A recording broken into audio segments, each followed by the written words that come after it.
Halo, selamat hari ini. Selamat datang kembali di Bali Blind Podcast. Anda sedang mendengarkan episode ke-7 Challenge 30 hari bersuara, persembahan dari The Podcaster Indonesia dan juga komunitas grup Podcaster Tunet Indonesia. Rivalitas itu adalah sebuah persaingan di mana kita harus menjadi yang terbaik. Rival, bersaing.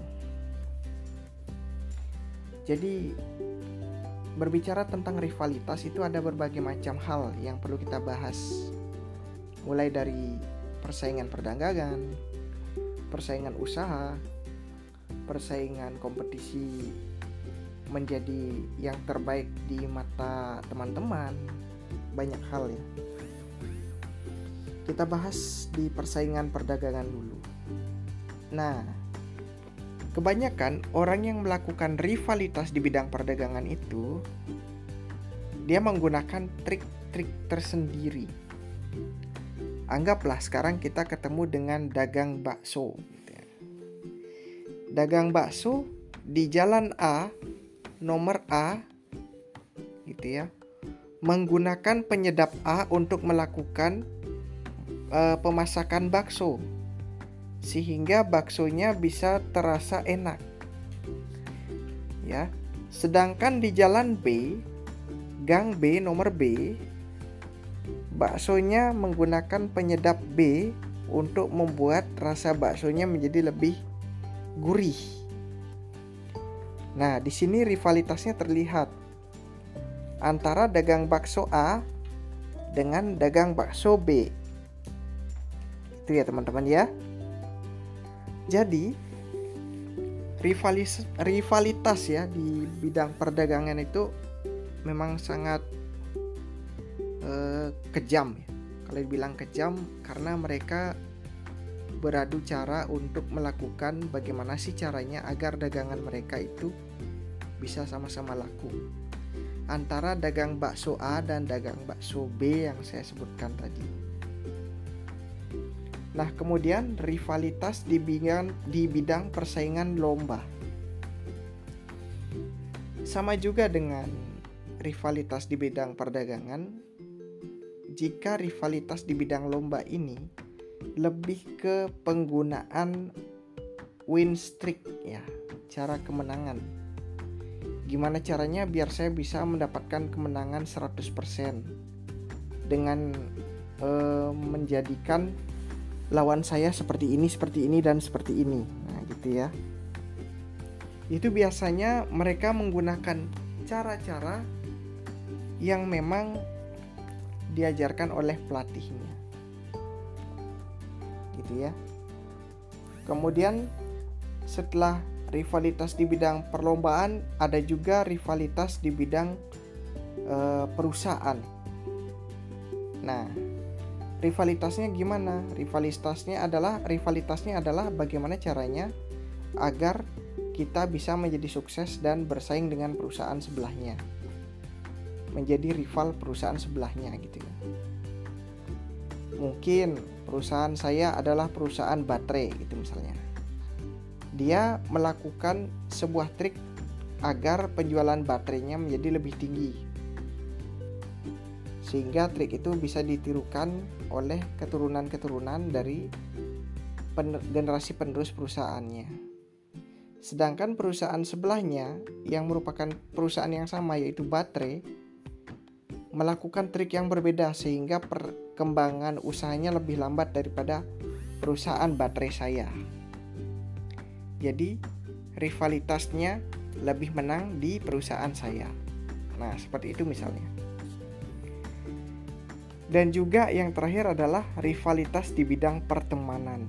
Nah, ini yang tidak bisa dihindarkan ya. Jika rivalitas terjadi di bidang pertemanan, kadang-kadang akan ada yang namanya pertengkaran. Karena kita bersaing mencari cara terbaik untuk melakukan sesuatu. Nah, itu biasanya ya. Maka kadang-kadang di tengah rivalitas tersebut kita kadang bertengkar. Kadang juga gara-gara persaingan kita jadi musuhan, terus saling menjatuhkan gitu ya. Jadi banyak contoh rivalitas, bukan hanya di bidang perdagangan dan perindustrian saja.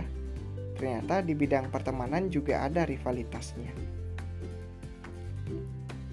Nah, kemudian apa sih bahayanya kalau kita melakukan persaingan di bidang pertemanan? Kadang-kadang ya, orang bersaing untuk mencari sahabat terbaik sehingga dia melupakan apa yang pernah ia hadapi bersama teman-teman lamanya gitu. Yang terjadi kalau misalnya kita melakukan rivalitas terus di bidang pertemanan itu adalah kita akan lupa dengan perjuangan kita dengan teman-teman kita yang dulu. Dan akhirnya kita malah menjauhkan teman-teman kita yang sudah banyak membantu kita. Karena lebih mementingkan teman kita yang akan kita ajak bersaing di masa mendatang. Dan bahkan kebanyakan orang-orang yang melakukan rivalitas, mereka kadang lupa dengan temannya yang sudah pernah mereka ajak. Seperti itu ya. Nah, bagaimana sih caranya menjaga rivalitas agar pertemanannya tetap ajak atau tetap langgeng gitu ya? Menurutku sih ya, menurutku jika kalian ingin mengadakan persaingan atau rivalitas di bidang pertemanan, namun agar pertemanan kalian tidak rusak, yang kalian perlukan adalah ngobrol satu sama lain sembari melakukan persaingannya. Jadi bersaing secara sehat. Jadi kita tetap ajak ngobrol mereka. Bahkan kita yang bersaing dengan mereka juga perlu di-sharingkan. Jadi misalnya, bro, kemarin saya dapat solusi nih. Gimana kalau begini? Kira-kira nyambung gak? Nah, seperti itu ya.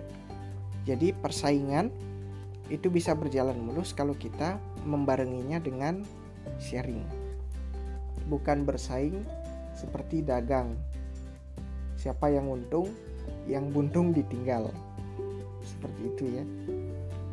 Kalau sharing bersama teman, rivalitas bersama teman itu tidak seperti dagang.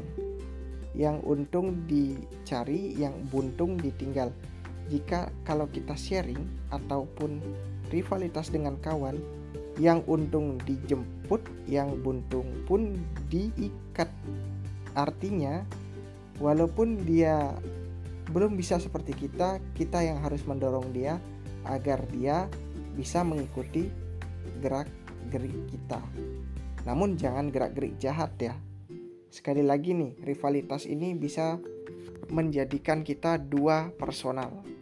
Bisa jahat, bisa baik, tergantung kita mau bersaing di bidang mana. Seperti itu ya.